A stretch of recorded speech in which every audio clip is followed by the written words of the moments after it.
Hi everybody, this is Rod with Virtual Prop Trader VPT Live. This is the Trade Journal Screencast. Today is Wednesday, March 25th, 2015.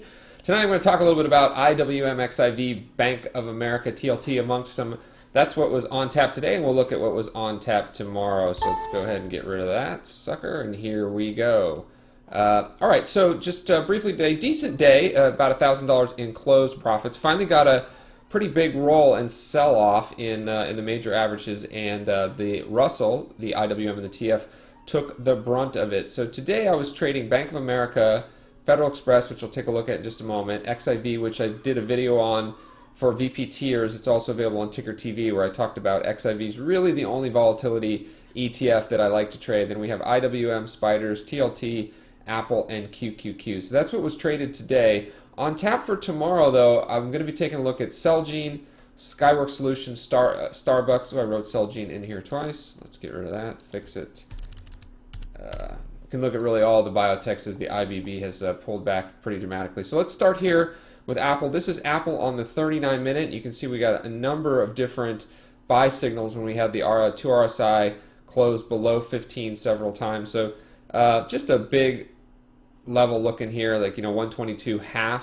A little bit more selling pressure to get us down there, and then I think Apple becomes just a really screaming buy for a bounce. The option that we're using is an option that I did a quick trade on today, I think, yeah, for like 50 bucks or something right here. Yeah, so I have moved out since today is a Wednesday. We want to give ourselves at least 5 days till expiration. Remember, 5 by 5, 50 delta 5 days. So I'm trading the 125 call. The 125 call, you can see, is no longer the 50 delta because now I'm up here. This is 123.38 is where Apple closed today. If we get down to 122, this will definitely not be the 50 delta anymore. So we might move down to like the 123 or 125 call. But today I was trading the 125 call. Let's take a look at Celgene.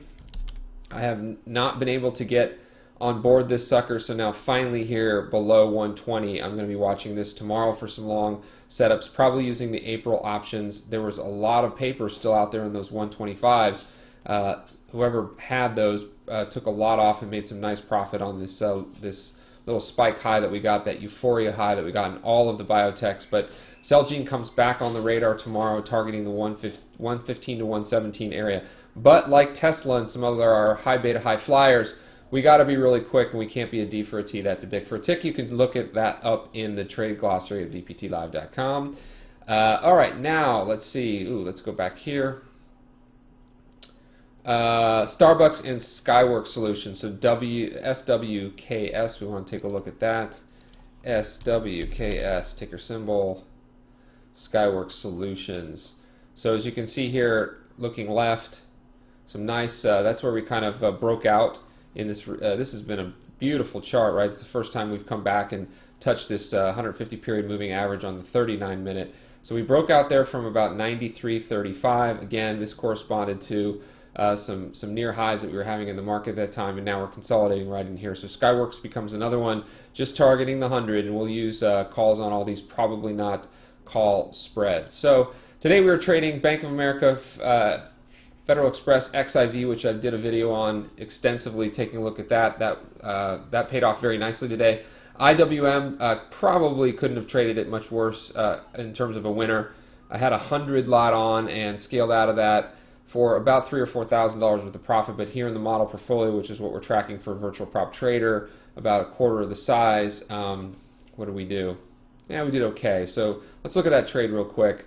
So we started getting into it at $1.66, added again at $1.40, sold some at $1.46 to lighten up there, got back in at 85, there's some at 15. This corresponded to where I bought 100 contracts, I think, as well. And then you can see we scaled out here, did okay, 149, got most of it here, just we're a little early on the scale outs and the scale outs there. By the way, when you look at the trade journal, I get some questions about why the closed net profit here looks different than it does overall for the day. Well, that's because in that entire trade, the way I traded it here, it only made 60 bucks. Now it was up $583 today, but you can see down here, we lost money on it there when we closed out. some losing positions and traded in and around it. So the trade journal is great for that because it's showing you your actual closed P&L each day, even if the position is still open. Overall, it's going to show you your closed P&L there. So virtual prop traders will be looking at those stocks tomorrow, as well as trading the futures like we always do. One other quick note, I've broken up the model portfolio into two. Got a lot of feedback that the all instruments model portfolio, where I'm trading Forex, futures, stocks, and options all together, is a little difficult to follow. It's indicative of exactly how I trade my Interactive Brokers account, but what I've done is I've broken it out into two portfolios now: VPT Model P AI, which stands for all instruments. Hold on a second, I don't have it on the screen. VPT AI and VPT OO, which stands for options only. So I'll explain that tomorrow. I'll also explain it on the blog post that I post this video to tonight. So if you're interested in learning more about virtual prop trader, you can always sign up for a trial. $10, 10 days for $10. You can find out more about that at vptlive.com. Again, this is Rod with Virtual Prop Trader. This is the Trade Journal Screencast. Today's Wednesday, March 25th, 2015. Reminding you to always trade like you mean it. Thanks.